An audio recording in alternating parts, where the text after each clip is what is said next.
I'm Tina McElroy, Ansa, and welcome to Two Old Chicks Who Know a Lot of Shit. Episode 5. Wanda. I'm here with my friend and former freshman college roommate, friend of 50 years, Wanda Lloyd.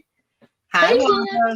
Hey there. Hey there. Hey, listen, Tina, before we get too far into this episode, I want to point out that as of this recording, we're really close to our goal of getting more than 100 people to subscribe to us on YouTube. So I would say to our listeners, please, please, please, if you haven't already subscribed on YouTube, please go ahead and do that now while you're listening, and tell your friends and your family members, come on in, subscribe as well. Absolutely. I'll tell your neighbors, everybody, the guy down at the corner store. We want you all to come listen. Thank you. That is a very timely and good reminder. Thank you, Wanda, for that. So now let's get into the conversation. This time, I think we're both a little excited about this episode. Yeah. This time, we're going to be talking about self-care, how we take care of ourselves. You know that too many times we women are really good at taking care of everybody else, but not so good about ourselves. All right, Wanda? Tina, I can't wait to get into this conversation because I'm one who hasn't always put myself first. And I'm still not sure that I do a good job of taking care of me now. And Tina, as we started putting our thoughts together for this episode, it seems the three parts came together in some way about our own self-care. So this should be very interesting. I'm ready to dig in. So let's do our check-ins. Okay, I sure am. I'm ready to do that too. This check-in is a segment about a way for us to highlight some of the personal things we're doing and things that are going on in our personal lives, and then some things about the work we're doing. So, Tina, can I still say in our seasoned years? No, Wanda. No, you cannot say season. We have banished seasoned from the universe. We cannot say it. We had a viewer who messaged me and she said 4 words. What? Skinless, period. Chicken, period. Breast, period. Seasoned. And then she had this ugly face, this emoji, and I felt exactly the same way. So we have heard from our listeners, and they don't want any more seasoned. Okay. Although you said that I said it one time, but I don't think I did. Okay. Well, we heard from at least one listener, so I'll try to keep that out of my vocabulary, but I probably am using it somewhere else. So we'll see how that works out. I'm sure you will. Yeah. So, Tina, this is about Post-its and calendars. So what's one of your Post-its this time? Well, my Post-it is very important. This is it. And it says, call my Dr. Carter. Let me tell you what I've been going through again. I tried to ignore my increasingly hip pain for as long as I did, as long as I could. First, my friend Anita offered to connect me with her chiropractor. Then Wanda here, who I listened to very, very closely, said idly one day, nonchalantly, Tina, you're going to have to see about that hip. And it just resonated. She said it quietly, but you know how when your friend said something, I knew she was at the end. So I agreed and, went on to something else. Then another friend of mine reminded me of my mother's journey with her joints and the measures she had to take for her knees and how she took care of it. And, I said, girl, you're right. I'm going to do all that. But I didn't do anything until it all coalesced for me. And I thought, girl, what's the matter with you? You can't move around here. You can't do the things that you love. You just take care of yourself. So self-care is our topic for the entire show. And it means a lot to me. It means caring about yourself, caring about others. So, I think like many baby boomers, we think we're sort of invincible. I thought so. I bounced around the garden into the store to pick up my groceries and down to the pier on the pretense of going to the library when all I wanted to do was just sit and look at the ocean. I think I told you once or twice, you got to get out of that garden, Tina.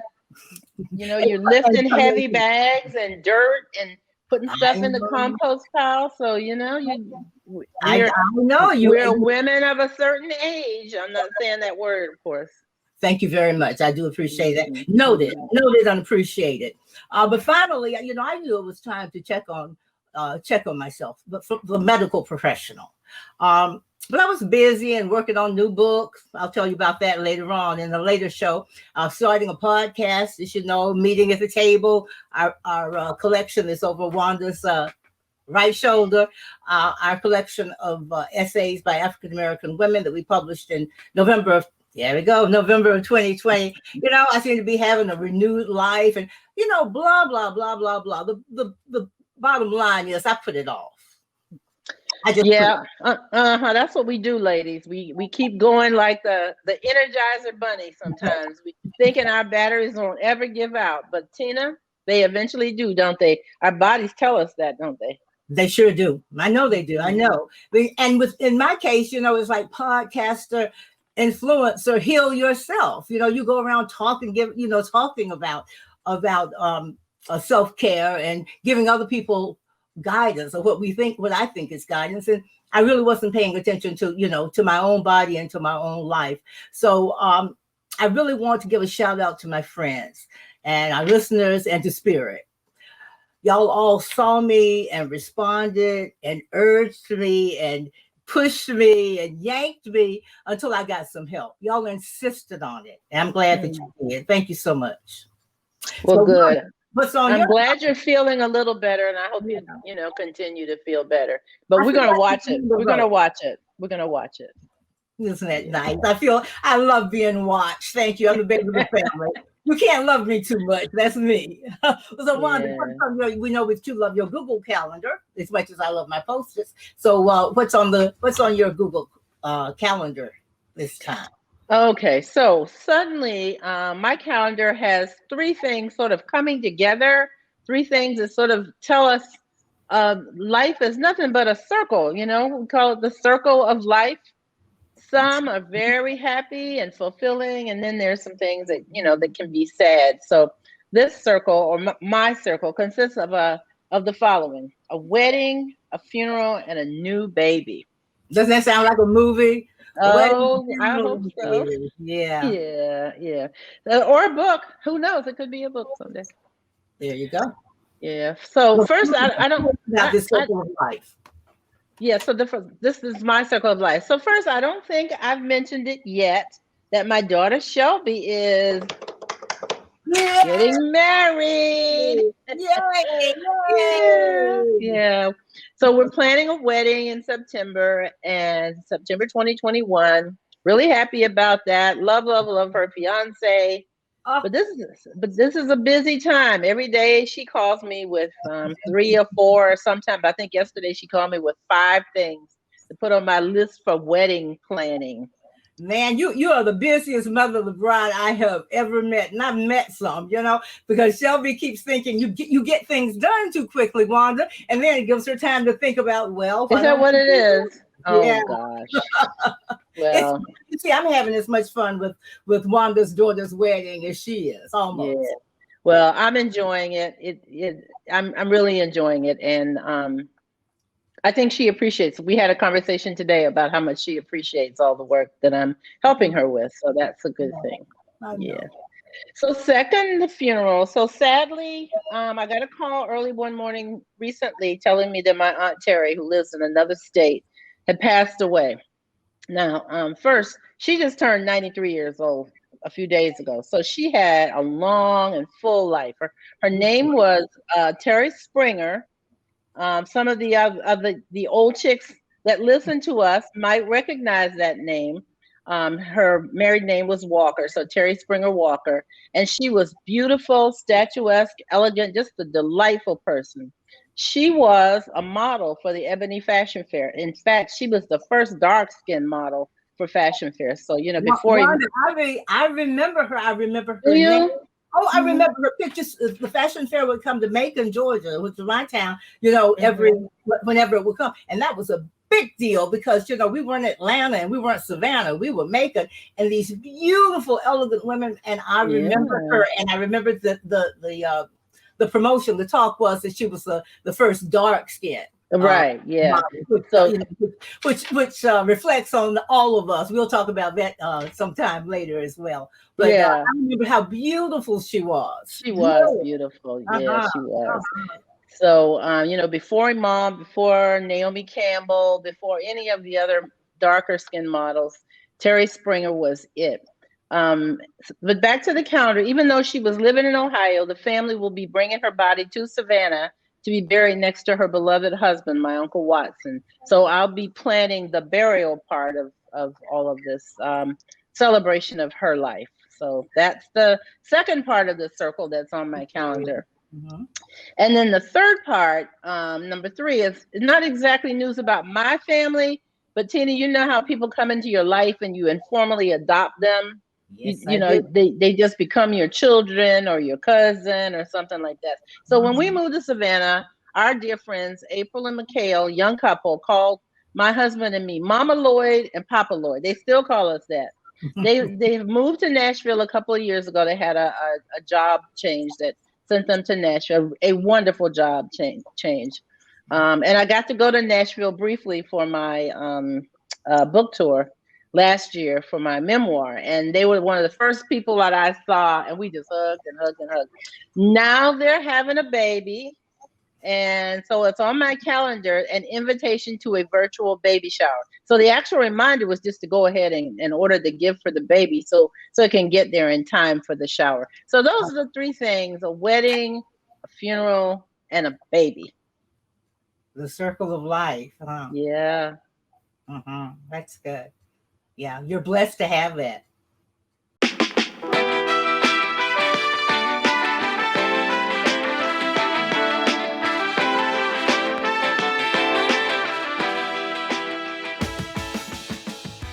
Wanda, we're going to talk about self-care today. We've been talking about this already in some ways, but our whole program is about self-care. We're going to be talking about something that you and I need to remind each other about, as you did with my doctor's appointment and getting on my hip.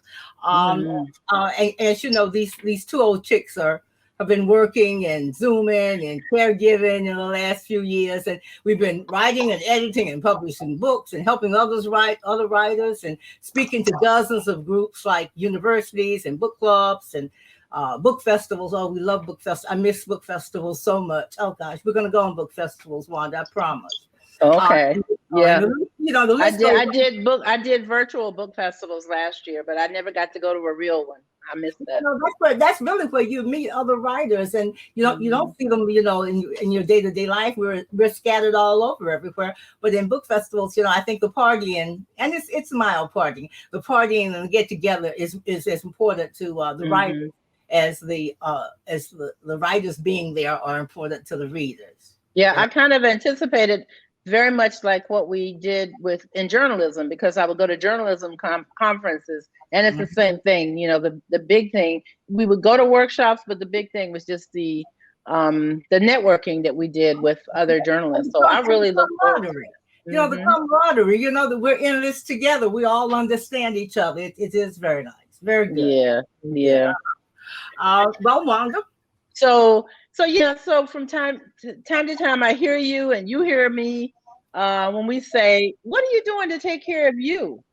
This is so important. So we wanted to have a conversation today about self-care.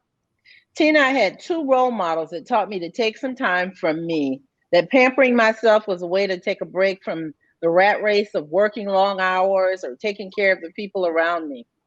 One of those was a former boss. Her name was Karen. And Karen hired me at USA Today.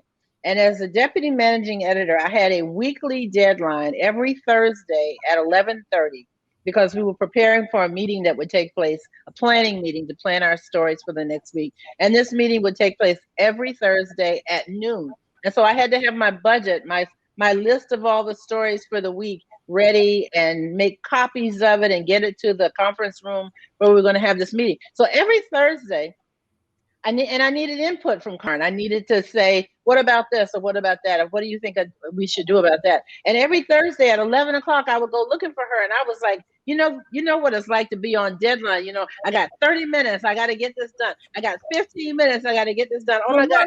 Wanda, I was just laughing because I was imagining you. You know, you like to have your ducks in a row, and I do. You will go and looking for the person. Karen was gone every single Thursday at 11 o'clock. I miss her. So one time I just said to the administrative assistant in our department, why can't I find her after 11 o'clock on Thursday? And you know what she said to me, Tina? What? She said, oh, she has a standing appointment every Thursday at 11 o'clock to get her nails done. We were in one of those high-rise buildings with little shops downstairs on the on the bottom level, and she would run down there every Thursday, which said to me she took the time out of her life to get something done for her once a week, that she would get a manicure. I had never even had a manicure. This would have been in the 1980s. I was 40 something years old, I guess. Yeah, you were getting most meetings together and making sure that the paper got out every day. Yeah, I didn't even know that was a thing. And it was Karen who taught me that you really have to take a little bit of time out of your life. She was a mother. In fact, at that time, she was a single mother of one daughter. She was running a department. You know, she was a busy person, and she found the time to do that. The other person that influenced me in taking the time out for myself was my own mother. So after my mother retired, she probably did this before she retired, but I just didn't notice. She would have a standing appointment every Friday morning at 7:30. She was going to go get her hair done. 7:30 a.m. Same beautician, same shop, same appointment, and same hair time, same hair channel. Yeah, same thing. It was like she took the time to say, "I'm going to do this for myself." And I'm going to do it weekly because, you know, sometimes people go to beauty shop every other week or, you know, it wasn't as often. But she just decided she wanted to be beautiful all week. And so she got her hair done. And I noticed that, you know, this was important to her because for both of them, this was a time for them to just sit down, let somebody else do something for them, relax, sit in one place, treat me like a queen, the queen that I am. I'm going to be the center of attention. And I didn't know that I was supposed to do that until much, much later in life. Well, as you said earlier, you know, we pamper other people, and the pampering, you know, we often forget to pamper ourselves. Yeah. Well, my section, even though well, before we go on, I want to just say, you know, because you said we pamper ourselves, we need to pamper ourselves. So I do have 3 things that I'm doing to pamper myself now. Oh, all right. Yeah. All right, let's hear. Okay, so you're familiar with all these because you hear me talk about them all the time. The first is every day I walk my dog Bella twice a day. Every single day. Unless I'm going out of town, which of course I haven't done for a long time because of COVID. I'm out there probably about 9 o'clock in the morning and again around 5:30, 6 o'clock in the evening. This gives me a chance, I think, for me to get outside, meet neighbors. I listen to music. I listen to books. While podcast. Yeah, I listen to podcasts. Absolutely. So it really forces me to stop working, pull away from the computer, and just go for a walk and enjoy nature. And sometimes I'm running through the raindrops like I was today, but for the most part, it's just a fun thing to do. The second is I like to color. And I color mostly before I go to bed. So when I was at Savannah State University, I was chair of the Department of Journalism and Mass Comm. I was talking to a student who was telling me a few of her challenges. She was having some emotional challenges, and she told me that her mother bought her a coloring book and some pencils, some colored pencils, because that was a way for her to calm down and just do something mindless before she studied or after she studied. And I was mentioning to her that we all have things in our lives, you know, being a caregiver, making sure that my family was okay, running a department at a university. And I said, I ought to try something like that someday. Didn't do anything about it. When I went out of town a few weeks later, I came back and on my desk was a coloring book and a little pack of pencils. And a note from this student. She said, Professor Lloyd, I want you to slow down. I want you to color. Oh my goodness. You need to do this. It was the most wonderful gift I've gotten in like forever. So that's the second. So I still do that. And then, that's really the most wonderful coloring gift you've ever gotten. Well, okay. It's the second most wonderful gift because for my birthday recently, Tina gave me 2 coloring books. But the most important part of it was she gave me a package of shades of brown pencils. Colored coloring pencils. Yeah, so I can now color the people in different shades of brown. I don't have to decide if this is a white person or a dark skinned person, an African American. I can do all kinds of shades just like we are. You know, we come in all shades. Before I gave it to you, I took it out of the box and found my shades. But so I'll know what my shade is next time. Yeah. And I'm enjoying them. Of course, I'm already using them. And then I'll just say briefly, my last thing that I try to do for myself is I try to take care of my skin. I try to take care of my face. So when my mother passed away, I noticed on her dresser were some moisturizers that were sort of high-end moisturizers, but just a little tiny bit. And again, I went, am I supposed to be moisturizing my face every day? Nobody told me that. And so now, of course, I moisturize my face every day. So those are just 3 things that I do for myself. So what about you, Tina? What are some of your self-care things or routines? Well, some of those I didn't know. I'd never heard before, stories I'd never heard before. Those were wonderful. Well, you know what I do. My self-care involves 2 things. And one is something in a place that leads me to something in another place. But in both places, I get self-care. And folks who know me understand that my garden is my place of self-care. You just said I have to drag me out of there. And that's true. I would sleep out there, you know, if I could in the summertime. My garden is actually a rather small patch of ground. When people see it, and I've been talking about it, I can feel them saying, that's a little, but it's a small patch, but it's just right. We thought you had 2 acres out there in the backyard. I feel like I do sometimes, and sometimes when you're, as you well know, fertilizing and weeding and stuff, it feels like 2 acres. But it's the perfect garden for me. It kind of reminds me. It's a small patch of ground, and especially as far as southern gardens go, as you said, it's planned and laid out and seeded just the way I want it to. There's nothing out there that I don't want, and everything I want is there. And I did it myself. You know, it looks a bit messy. It's kind of like me, but at first sight, it looks like, well, what is here? Where are you growing things? It's just a jumble. But I have a pattern and you know, lay it out in my head. So it's a little messy on first sight, but it's clearly organized in my head. And I seriously took up gardening. We talked about this the other day in my 30s. I tell young people, you know, you really can't grow a good garden in your 20s. You know, don't even try. You know, wait till your 30s. But I wanted very much to be outside. And so I left the garden. I usually approach my gardens, which is the one place I'm saying where I start with my self-care, which is outside, with the idea of taking me to another place. And that second place is inside at my desk where I want to write. So my writing for me is not all work. You know, I write to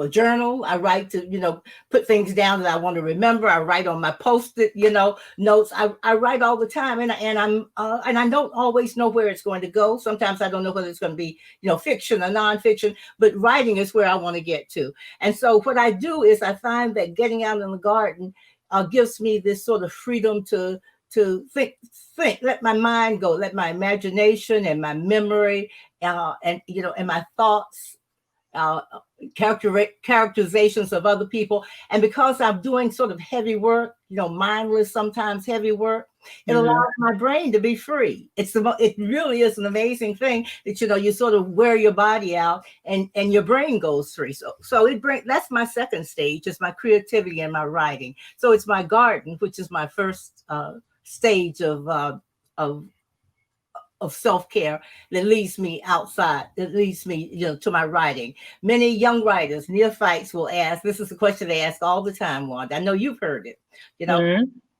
what's your process? How do you get into your writing? And what these young folks, young writers, beginning writers are really saying is, how do I do it? They want asking you how do you do it, but in response, what they're really looking for is, how do they do it? And you can tell them all kinds of things about deep breathing and all the rest. But for me, you have to find your own best place. And for me, I want to be led into my writing. And so I can point out that my time spent in the garden, digging and planting and feeling the warmth of the sun on my face and hearing the animal chirps and the bird chirps, calls, and taking deep breaths of the air from the marsh that surrounds us here. They all lead me to my safe place. They all lead me to my place of creativity. So it's my garden is my first place of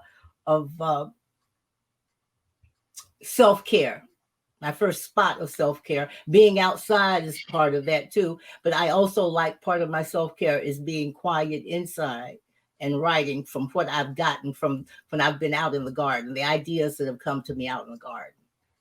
Tina, I had no idea that you could put gardening and writing together unless you're writing about gardening. So that was very, very interesting to me. Yeah, now, that was sort of my circle of life, Wanda. Actually, I guess it is. Now, when you talk about self-care in the garden, when I visited you not too long ago, you were walking through that garden with no shoes on. So we need to think about that, okay?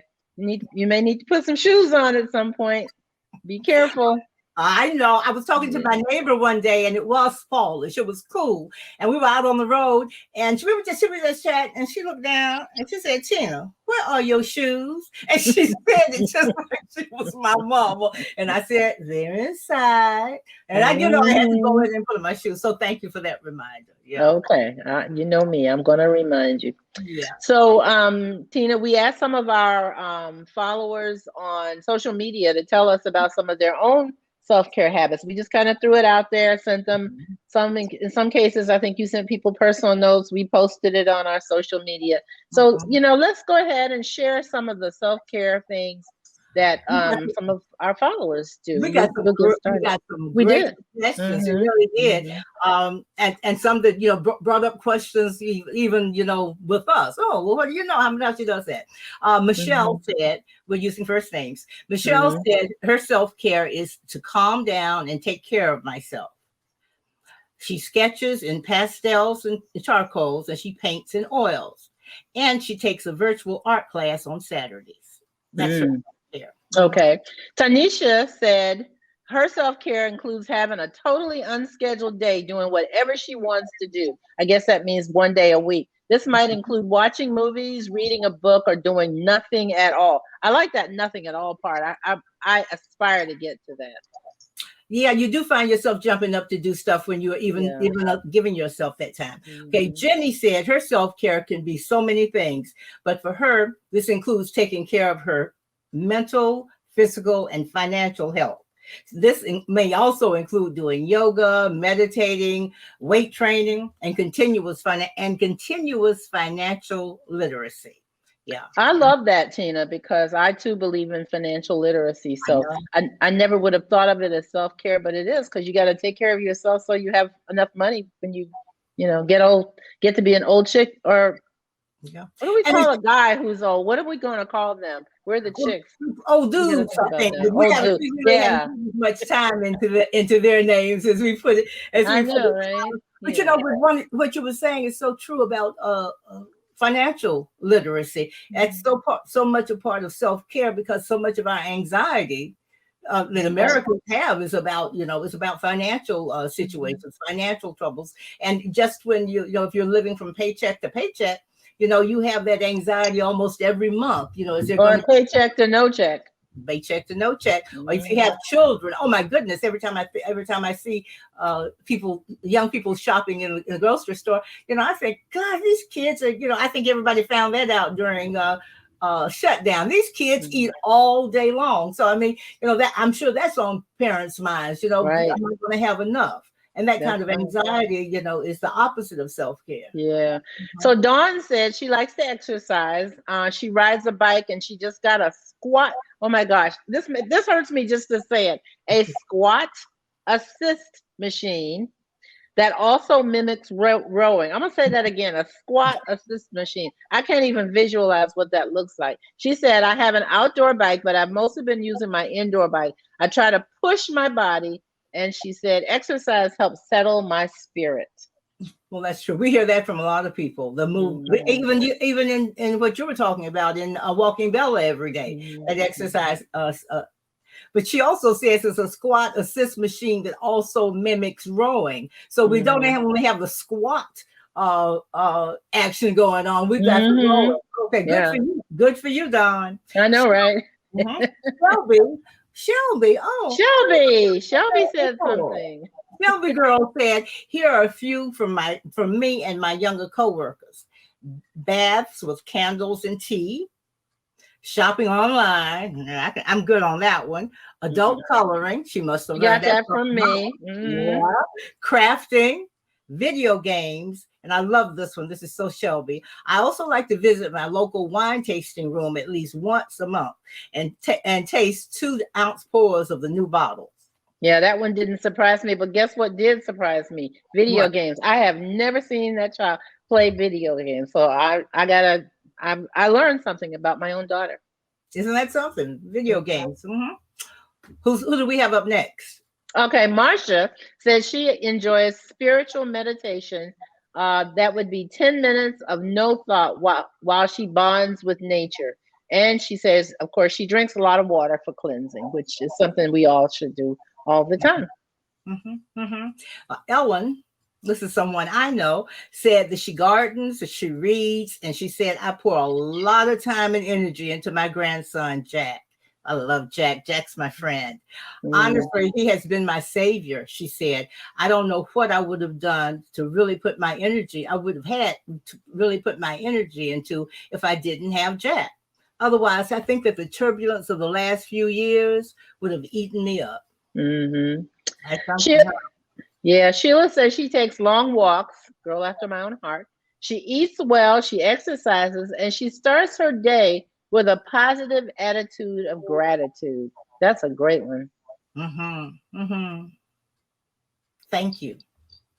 Conda says she reads, she makes candles, and she gardens. You and I would try that one because we thought about making candles. We never kind of thought about doing that. I know Conda, so I'm going to have a conversation with her about making those candles.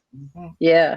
Narissa said that she's part of a Black Folks in the Water group that takes over the beach every Sunday. That's her self-care. She goes to the beach every Sunday with a group of folks taking over the beach. I wonder what that looks like. That's kind of interesting.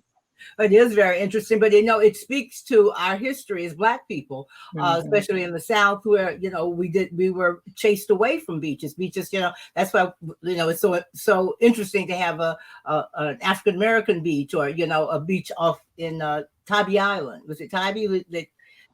Tybee is not African American. It was one of those beaches that we got chased away from. Oh, okay. It was another beach. It's American Beach in Florida. Yeah, it's one of the ones. Yeah, and so was Jekyll Island was a Black beach. That's a whole nother podcast, isn't it? Okay. About beaches that we couldn't go to. In fact, yeah. Go ahead. Go ahead. No, I was just going to say I wrote a little about it in my memoir, and then I did a whole magazine article on it in about 2014 for Savannah Magazine about, I called it my journey to Tybee Island because we couldn't go to Tybee Island as young people. So I can identify with Black folks in the water because it's good that we can do that. And I'm glad we are doing it. Those who care to go to the beach. I'm not really a beach person myself. I prefer a pool. I'm a beach person. I'm thinking about my first novel, Baby of the Family, where the African American family gets ready to go on vacation to the beach, and the grandmother doesn't want to go because she's thinking, oh no, you don't go to the beach, colored folks, and she would go around the house muttering, "Colored folks at the beach, colored folks at the beach," and so it really is part of our history. Then we'll have to tackle that another time. Okay, let's get back to our testimonials. Peachy said, my self-care rituals are not a singular thing. My self-care rituals are not a singular thing. It's a way of life. It starts with extending to myself the grace that I extend to others. I spend time in solitude, in stillness, in daily meditation. I get my rest. I laugh as much as I can. I listen to my body, and I don't ignore aches and pains. Okay, did you hear that, Tina? I She heard, I doesn't knew ignore it. she was going to let that one go. Okay. And because it's true, I can't hear it too much. And the folks listening to us, y'all can't hear it too much because it's the truth, it's wisdom, and it's self-care. Yeah. So I'm not sure I'm pronouncing this one right. Demeen, do you know her personally, or you know how? Deneen. Demeen. Okay. Demeen said, as nutty as it may sound, nothing makes me feel better than cleaning. I mean, when I'm in the mood and have the time for a true deep cleaning, it's soothing. She said, I wash the floors on my hands with just a bucket of citrus water and a rag. I'll do laundry and fold it fresh out of the dryer, scrub windows. She said the sense of the cleaning solutions, the solitude, the ability to sit back and look at a clean house, cleaning without having to think about anything else but the task, makes me feel good.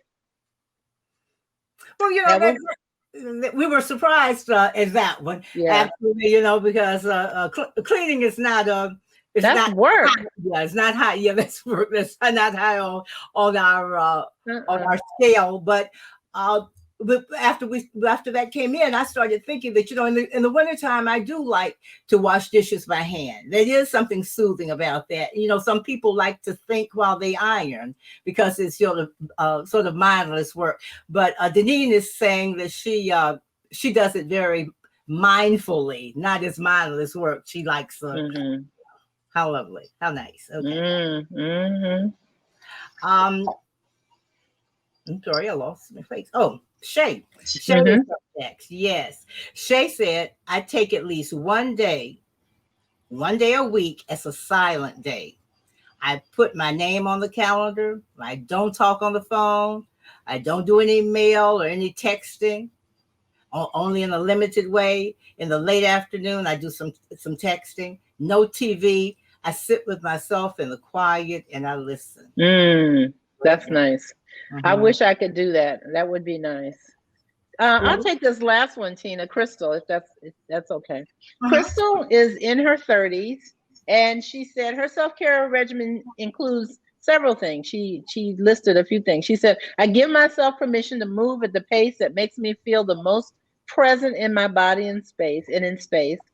She said, I usually try and do something where I get to be nice and soft to myself, like take a long shower with special soaps and allow myself to take a long time lotioning after that. That sounds great. And she said, I ground myself. Instead of jumping in the shower, jumping out, putting on some lotion, putting on the other thing, going on to the next thing. Yeah. Yeah, instead of doing that. That's right. Because that's usually what I do. I just jump from one thing to the other. And then she said, I ground myself. Spiritual care is self-care to me. So I dedicate some time to cleansing through prayer, dance, song, altar building, watering my plants, writing and reading affirmations, reading for colored girls aloud, etc. Now that altar, when I visited you, that's the first time I had seen that kind of altar. You have an altar. Tell us about that. What does that do for you? And what's on it? What's on it?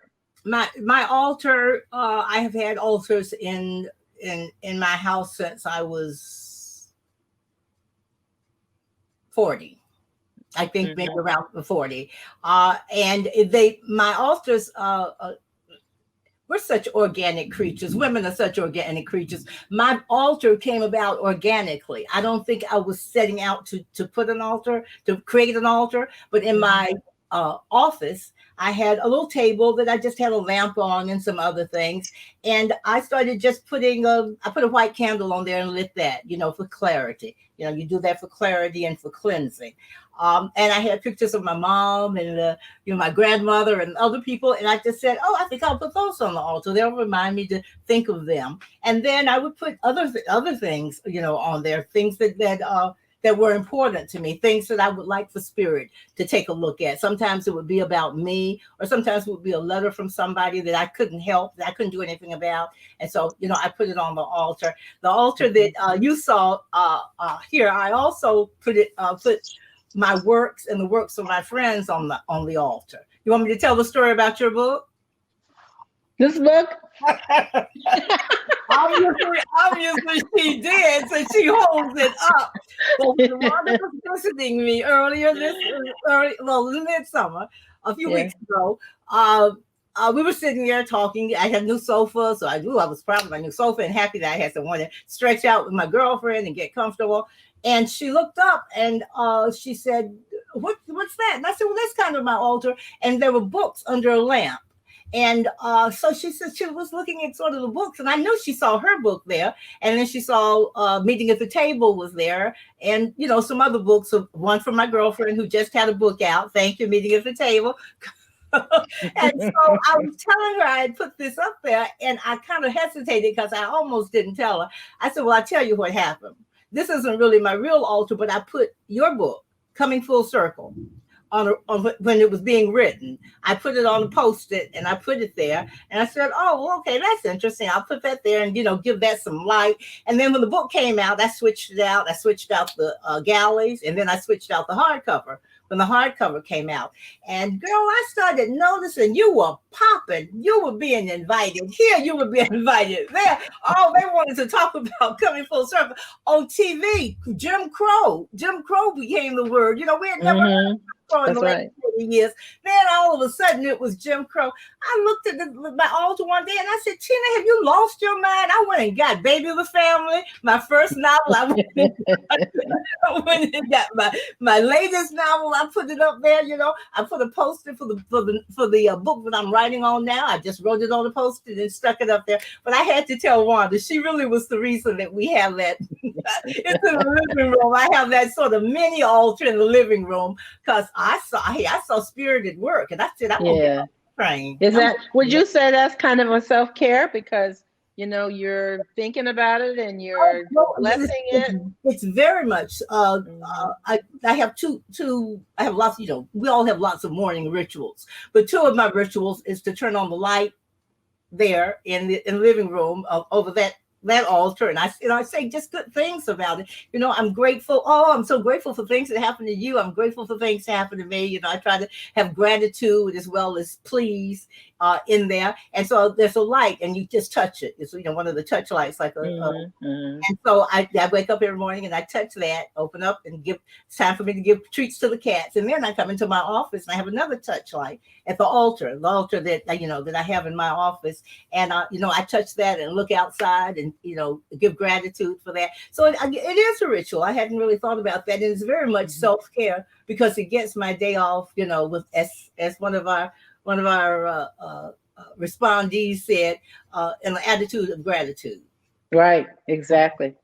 So Tina, as we finish this discussion about self-care, it reminds me about your Post-it that about going to the doctor when your body said something is wrong. So whatever self-care routines we incorporate, it's clear that we need to be intentional about taking care of ourselves as much as possible, and we need to look out for each other. Yes, we do. We need to listen to our bodies from now on, as well as listen to our friends. I feel better just talking about self-care. I really do.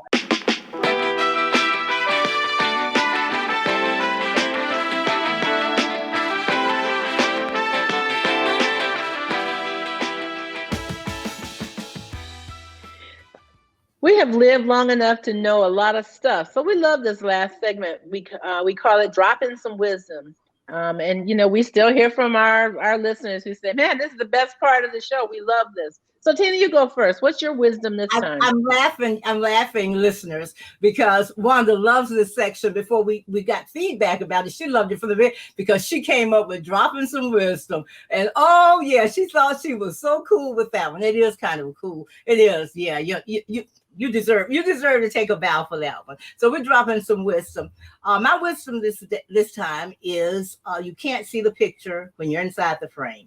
Something you tell me all the time. Oh my goodness. I believe that I have intoned this wisdom to every person I've ever talked to for more than 3 times. After 3 times, I know I've said it. You can't Mhm. see the picture when you're inside the frame. It's interesting how wisdoms come to you, or bits of wisdom come to you. My older sister, found this nugget about being in the frame in an old cookbook written and published by a group of church ladies from a church she knew nothing about. She found it she liked to collect old books, and she found it at a garage sale. And it was decades ago that she found it, and she told me this, and she taught it to me. And it's the kind of wisdom that gets richer and deeper each time you hear it as you get older and all the rest. So this is it.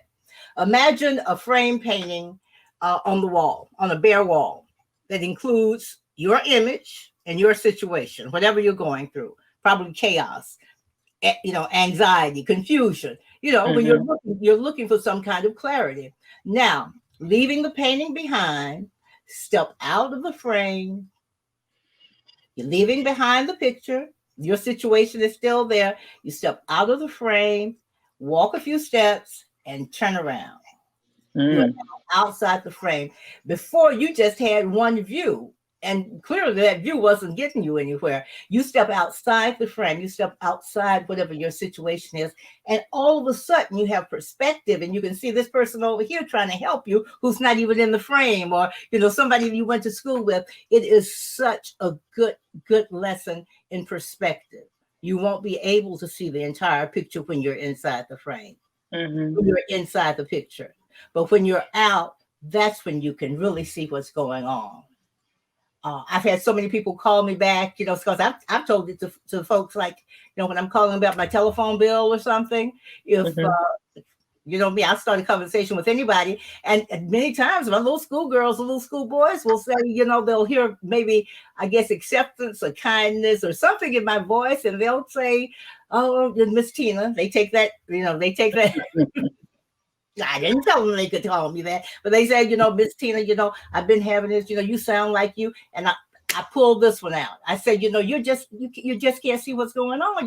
You're probably being blessed. What you need to do, step out of the picture, because you can't see the picture when you're inside the frame. This is one of the things I hear you say to me sometimes when I'm walking Bella, and I'm sort of ranting about, this happened today, or somebody said this to me today. And you said, "Wanda, stop, slow down. You need to step outside the frame and let's talk about this." So I appreciate that piece of wisdom. Thank you very much. You're quite welcome. I use it for myself lots of times. I have to remind myself, Tina, wait, you're inside the frame. You don't even know what's going on. Step out. So that's my and it is because my sister, who has since passed on, since she told me about it, it's even more important to me to pass it along to somebody else, like a heritage. Right. So Wanda, what is your wisdom for today? What you dropping today with? What kind of wisdom? Well, Tina, my wisdom is keep the salt nearby. Keep the salt nearby. Okay. So let me tell you what that means. So believe it or not, I have a story about salt. I'm talking salt, like in a salt shaker. Okay. So in my first newsroom in Providence, Rhode Island, there were salt dispensers around the newsroom. They look sort of like those dispensers you see on the wall that have hand sanitizer in them today. And you push the bottom, and the hand sanitizer falls in your hand. So the first time I worked there twice, I was an intern one summer, and then I went back and worked a couple of years. So the first time I'm sorry, where is this again? In Providence, Rhode Island. Okay. At the Providence Evening Bulletin. I was the copy editor there. My very first job out of Spelman College.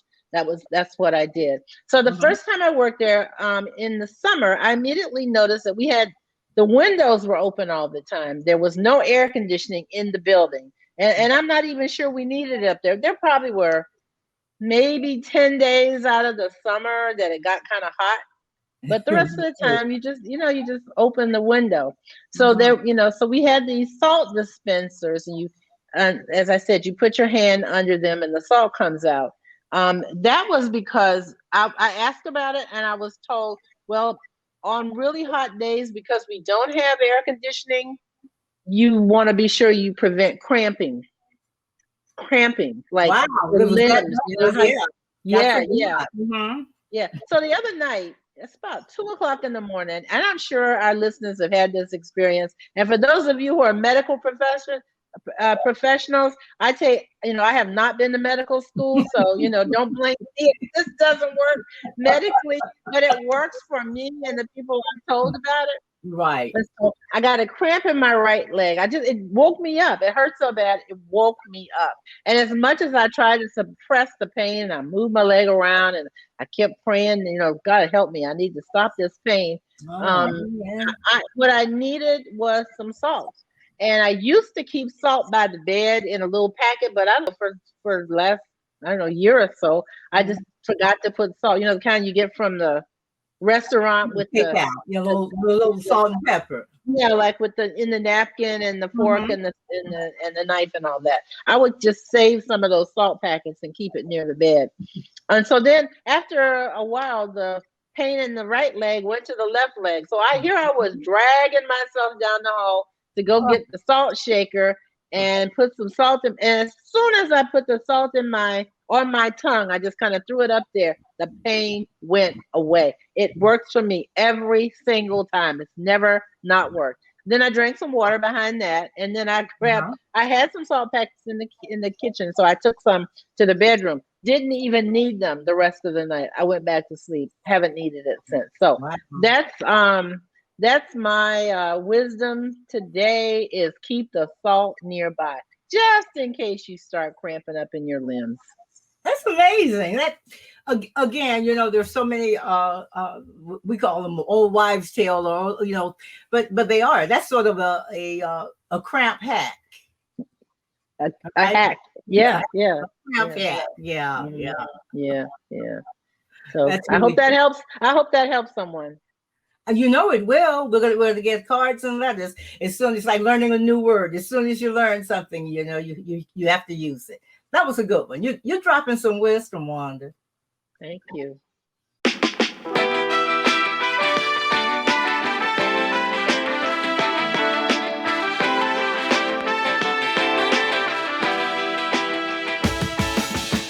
Well, that's it for this 5th episode of Two Old Chicks. We want to thank you for listening, and we hope you'll tell others about our podcast. Plus, we enjoy reading your comments and feedback, so please keep that coming. We love the comments and the feedback. Make sure that you subscribe and share Two Old Chicks on Spotify and YouTube. We're trying to get to that at least those 100 subscribers on YouTube. So subscribe to it also so that you never miss an episode. Plus, follow us on Twitter and Instagram at Two Old Chicks Podcast. That's about it. I think we can wrap this one up. Okay, let's do it. We'll see you soon. Take care. Love and peace. Bye-bye, everybody. Love.